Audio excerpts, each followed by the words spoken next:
Morning News Studio on ENC. Now, Africa's first ever business summit for LGBTI people will take place today. The summit is convened by PLUS. Now, that's a business network for lesbian, gay, bisexual, transgender and intersex people. The aim is to open up new business and economic empowerment opportunities for LGBTI people. Now, Dean Ebden from the PLUS Working Group is joining us now. Dean, good morning. Thank you very much for coming through this morning. Good morning. And just to start with an overriding question first. Why have you felt the need to set up such a forum? We decided to set up the forum. It's been 2 or 3 years in the making. We consulted very broadly with LGBTI business people 2 years ago, and emanating from those discussions, there was a need for us to set it up. It's more about creating equality in the space in terms of opportunities, etc., as opposed to getting preferential treatment. So, when it comes to business, you know, one would imagine that one's sexuality doesn't have anything to do with it. It would be about business acumen. So what challenges have they found that their sexuality has affected doing business with them? In the context of our country in South Africa and whence we come from, there is, the huge discrimination for minority groups, whether it is black business, whether it is gay business people. So the need arose for us to create a platform where we can speak with one voice to lobby business, to lobby government. And yes, you're completely right to say that it has everything to do with business acumen. We're not looking for preferential treatment. We're just trying to create a space that will level the playing field and we all have equal opportunities to business. So it's more about inclusion? It's about inclusion, absolutely right. Okay, now the summit is today, from what you're saying. What are you hoping to achieve? What will be the key topics and theme of this?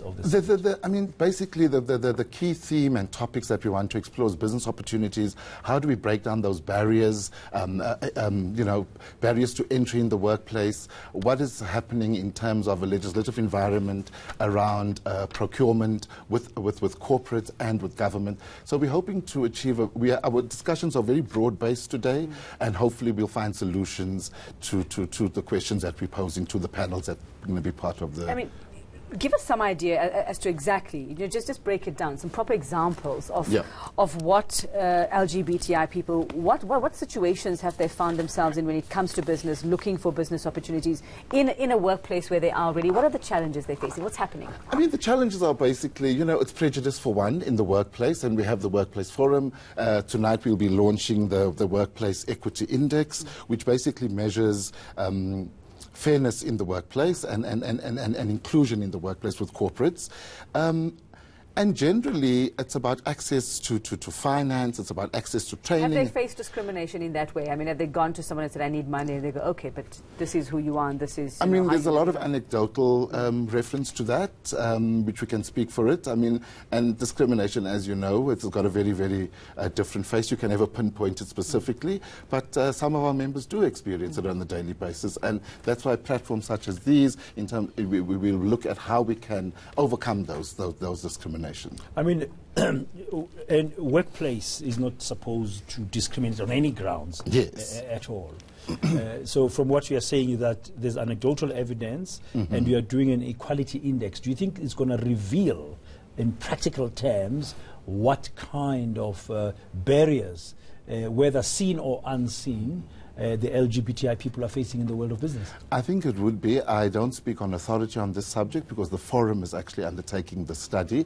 But this evening we're launching the results of that, and I'm personally very keen to see what is presented in those findings. Well, it'll be very interesting, Dean, to see who's supporting you. I see you've got quite some big names who are part of the initiative, and I think just so we know, so everybody else out there knows who's on board and who understands.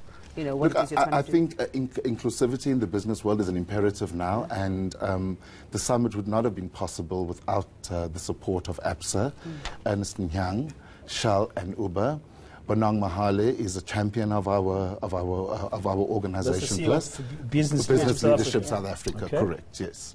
So quite a few big names. There's quite a few big names, and there's a lot of support, and people understand the need for inclusivity in the workplace now. Yeah. You said when you answered our first question that you don't want preferential treatment.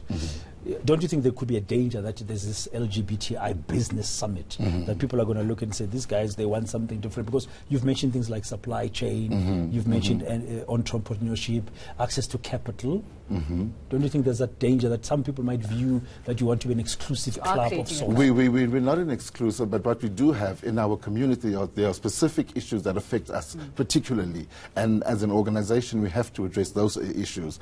So we're unapologetic around our issues around what our agenda is in terms of economic inclusion. So how can anyone be a part of this, or is it too late, or would you have to be invited, or can people just attend? I think it's closed right now. I think we oversubscribed. Okay. It's done. So you'll have to have a second one. You'll have to have a second one, but they're more than welcome to visit our website, www.plus, and they'll be able to get all the information and how they can sign up as a member. Okay, very briefly, Jean, before we let you go to get your summit, how will you judge the success of this summit? When you look back at it and say, oh, we really achieved what we set out, what would that be? I think for me personally, it's about starting a discussion and looking at where we can, without a discussion, we don't know where we can take our agenda.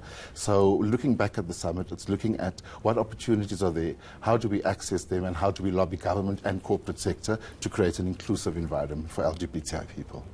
Okay. We wish you all the luck. Wish you all the luck. It will also be very interesting for us to unpack that, the results of that Workplace Equality Index, which is the first in the country. Yes, absolutely. It's the first in the country.